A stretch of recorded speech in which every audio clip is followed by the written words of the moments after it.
Hey everyone, welcome back to Reading with Tatiana. Today I'm reviewing John Green's young adults novel called Turtles All the Way Down, and I gave this book a 3 out of 5 stars.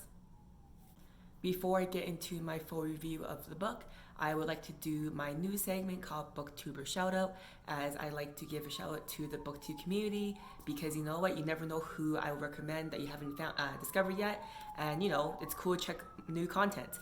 So today my Booktuber Shoutout is to P English Literature, who I will link his YouTube down below. And I really like his content because when he does his reviews, he also reads his favorite passage from the book, which I find very nice. And he also does a bunch of interviews with different authors as well. So I really enjoy his content. If you want to check it out, the link again is down below. As always, before I go into my full review, I will always appreciate it if you can hit the subscribe button, if you can give this video a thumbs up, and if you like what you see or read the book yourself, leave any comments down below for me and my channel as well. I always start my review talking a bit about the author. So John Green, he is an American author, podcaster, and YouTuber. And in 2014, he was actually listed as one of Time's 100 most influential people. John Green has written quite a bit of young adult novel. I think his most famous one for me is The Fault in Our Stars, which came out a long time ago. I'm not going to ruin it because I think it's definitely worth a read. It's also quite easy to read as well. And additionally, there was a movie that came out as well in 2014, which has Enzo Elgort and Shailene Woodley, who are amazing actors. I actually remember when I watched the movie in theaters back in 2014. I was living in Korea at the time, and a few seats down from me and in the front, there was an older Korean man who was watching the movie there by himself. And it was actually really sweet because he got quite emotional watching the movie, and I still remember that. So if you have a chance to read the book, The Fault in Our Stars, or watch a movie, please do. In addition to writing a bunch of young adults novel, John Green has also written the Anthropocene Scene Review. Not sure if I said that right. It's a collection of essays detailing about human history and our civilization, which kind of reminded me of like Bill Bryson's A Short History of Nearly Everything.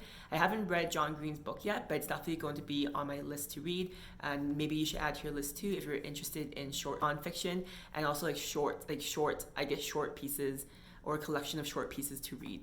One more thing I learned about John Green, which I thought was really interesting, was he is also the co-creator of Crash Course channel on YouTube, which really blows my mind because I have spent endless hours watching content on this channel. If you're not familiar with it, they basically take complicated topics or themes, like maybe physics, like astrophysics, or maybe nuclear energy, and they break it down into like layman terms for everyday people to learn. So that's why it's called Crash Course. So I think it's really cool that he kind of does everything, young adults novel, nonfiction writing, he does podcasts and YouTube, where he does a lot of different topics. So yeah, I can see why he is Time's 2014 top 100 influential people. Now I'll finally get into the full review. So to start off, this book, Turtles All the Way Down, was written or published in 2017, and the genre I would say is young adult and also romance as well. A bit about how the story starts. So we meet Aza, who is in high school, and very quickly we learn from her perspective that she definitely has some anxiety and OCD tendencies. She really thinks about things in her day-to-day, like at the lunchroom, in the cafeteria, or at school, where something will happen, and she kind of has like a comfort point where she like picks on her finger, and she kind of obsesses about keeping it clean, yet she always keeps picking it. So for example, something at school happens, she'll start thinking about it, and then she can't just like move on like a normal person may do. She will actually like kind of focus on that point and will spiral into her mind, and she uses the idea, the visual of a thought spiral getting tighter and tighter and tighter until she really like can't get out of it. So it's very apparent at the beginning when we meet Isa that she has a lot of anxiety and OCD. So after meeting Isa, we also meet her best friend Daisy and Michael, who they're like a trio of friends in school. And we also learn that the town they live in is hit with the news that the local billionaire went missing the night before that his mansion or his property was raided. And just by circumstance, Isa knows this billionaire's son because way back when they went to like a summer camp where it helped kids who had lost a parent to grieve. So Isa has lost her dad early on, and also this billionaire's son Davis has lost his mom early on. So the story kind of starts with these two connecting because there's $100,000 reward for people giving off tips if they can lead it to finding the billionaire. So Daisy and her Isa and her best friend Daisy try to investigate, and then Isa and Davis, their paths cross, and that's kind of where the romance starts. And then with the story, like the story starts like it's going to be a mystery, but to be honest, the story is more about their romance and how they're both kind of broken teenagers and how they come together and support each other.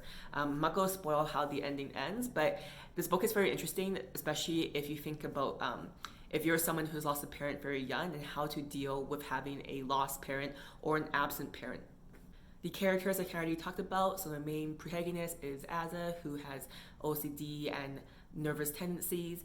We have Daisy, who's the best friend, and she's kind of this go-getter, very like bigger in life personality. And we have Michael, who is the trio in the friendship. And then interestingly enough, Daisy and Michael actually start dating during the book. So we see so because they start dating, Isa becomes kind of like left out, and that kind of pushes her towards Davis as well.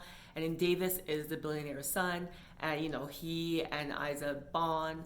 And we also get to see a glimpse of Davis's life because Isa finds his blog where he writes poetry and lots of like his like internal thoughts. And you know, it just shows us like a more softer side of him that you don't get to see at face value. Common themes that I found in the book I kind of touched on earlier is dealing with grief or loss of a parent.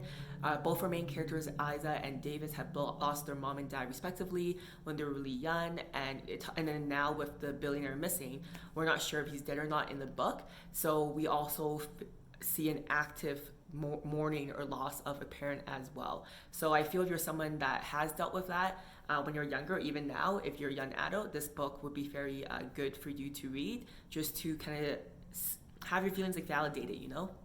Other common theme, especially with Aza having so much OCD and anxiety, is feeling like you don't belong. And I think that's something that's very prevalent when you're teenagers. Like, you know, she is a teenage girl and all her thoughts, they're valid, they're real, and someone, me that was a teenager, or you that are watching that used to be a teenager, I think it's very common that externally you may have a good life, but internally you can't help but just feel like you don't belong. And I think that's very common because society wants you to be a certain way, but as we know, there's so many ways you can be now. We have that freedom and luxury to do that. So it's very natural to feel like you don't belong because when you're a teenager, you still don't have that independence quite yet to lead your own life. The last common theme I kind of noticed is because Davis is a billionaire's son and Isa and Daisy are more like normal or even maybe lower class, there's a lot of comparison, and you know, you're just always assuming that if someone's richer that they have a better life than you. But you know, Davis, he has his own struggles as well. There's a part in the book where Isa and Daisy come across a big amount of money, and Daisy tries to buy things so she get on the same level as Isa, and Isa was like really shocked by that because she always thought that Daisy's life was better than hers, but Daisy always thought Isa's life was better than her. And like, there is no truth on who's better, who's not. It's all subjective. So why do we keep comparing ourselves to others? So that was also a very common theme in the book as well. I gave this book a 3 out of 5, so there were a few things I didn't like, but having said that, before I share the things I don't like, I definitely think if I was younger, and especially in my teenage years, I would have a very different impression of this book. Now I'm just old and jaded. So the first thing I didn't like was I felt the romance between the two main characters, Isa and Davis, was really sudden, and I felt like they didn't have enough like shared time except for maybe the loss of their parents when they're young to bond over. So that was kind of hard for me to believe. But I do find I struggle with that with every book I've read, and I'm not blaming the authors because there's only so much you can build in the book, right? So, but that was something I didn't like, that the romance felt really quick and all of a sudden, and how like so suddenly that Davis could be so understanding of Isa and her OCD and anxiety when he doesn't really know the scope of it. Other thing I didn't like, I mentioned earlier, is that Daisy, the best friend, and Michael, the third friend in the group, start dating in the book. I didn't know if it really needed to be added to the book. I think it was just a plot point so that Isa could spend more time with Davis. But I felt like, if Davis and Isa truly had a good connection, then why do you need a distraction from Daisy and Michael to date to push Isa away? So I didn't really like that either in the novel as well. The last thing I didn't like in the book was the loyalty between Isa and Daisy. I think it's not that I don't believe they can be friends because they're so different. You can be very different and be very good friends and have loyalty. But I wish maybe John Green added a part of their childhood or something from elementary school that got them to bond, to have this loyalty to last throughout their high school years. So like that, I didn't really quite buy the loyalty to each other. The one thing that I did really enjoy about this book, I think, as I said earlier, if I was a teenager, this book would have destroyed me, was that the book, John Green does a really good job of sprinkling quotes and passages from authors and writers like Shakespeare and poets to capture what our characters are feeling. And it really pushes home the point that sometimes you can always rely on works of literature to capture what you're feeling when your own words fail you. So I really enjoy all the passages that were sprinkled throughout the novel. On Goodreads, this novel, Turtles All the Way Down by John Green, got an average of 3.92 out of 5. And I would say I would agree with this. I gave it a 3 out of 5 because overall it was a feel-ish good book, or realistic, but I don't know, it just was, the romance felt very so I was sure the common reviews and if I agree or disagree with them. So reasons why people didn't like it on Goodreads is, I kind of said it before, is the main character Asa was too manic pixie high school girl, just very woe is me, and her life wasn't that bad, so it was kind of hard to relate to. People also felt John Green was trying too hard to push so many quotes throughout the novel, which I personally disagree with because I really enjoy it, but I can see why people might find that as a cop-out in a book. Reasons why people enjoyed it is, if you deal with grief of a loss of a parent as a teenager, this book will be really great for you. And then also, people felt like if they had dealt with OCD and anxiety as a young person or in their adulthood, they felt this book really captured what it's like from an internal point of view. So it's really good sharing people who struggle with anxiety and OCD. I also want to add, when I was looking at Goodreads reviews, I couldn't believe it that Bill Gates actually wrote a review on this book as well. He gave it a 4 out of 5, and on Goodreads, he's actually written about 41 reviews. So it's pretty cool that if you wrote a book and Bill Gates actually took the time to write a review on it, that's pretty awesome. And if you're curious why Bill Gates took the time to write a review about this book, it's because his daughter is a huge fan of John Green, and also his daughter really enjoyed the book as well. So I think he was compelled to read it and give his review to the novel. Why I think you should read this book, I already kind of mentioned it before, is if you're someone that struggles with OCD and anxieties and not sure how to share what your thought spirals are going through, maybe this book you want to read so you can better have words to share with how you feel. This book is also good if you love young romance. It wasn't really for me. And if you like John Green books, I think this is very on track of The Fault in Our Stars. It had that same kind of feeling. So worth reading, but it's probably not going to blow your mind.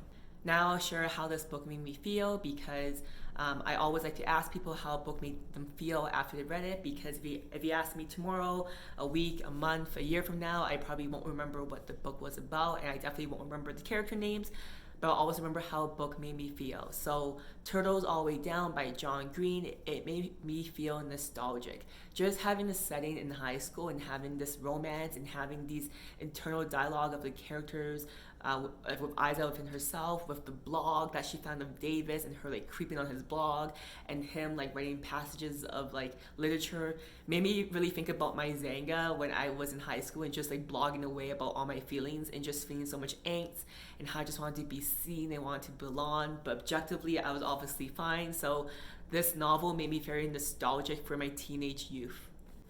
That is my book review for Turtles All the Way Down by John Green. If you read the book, leave a comment down below on what you thought. I would love to hear what you thought when you read the book as well. And I'm also going to introduce the next book I'm reading if you want to join. It's called Sex Cult Nun by Faith Jones. And this book was actually recommended by a friend to me. I didn't know what it was about because when a friend recommends a book, I would just go in blindly and just enjoy it, just to have that shared experience. And I'm about like a quarter of the way through, and this book is actually a memoir, which I didn't expect, which is also my favorite genre of books. And Faith Jones is actually a child that was raised from the Children of God, which is a cult. So it's a pretty like tell-all of her experience. And so far it is crazy what she went through. So I will do a review about this book if you want to join. I will see you guys next time. Bye.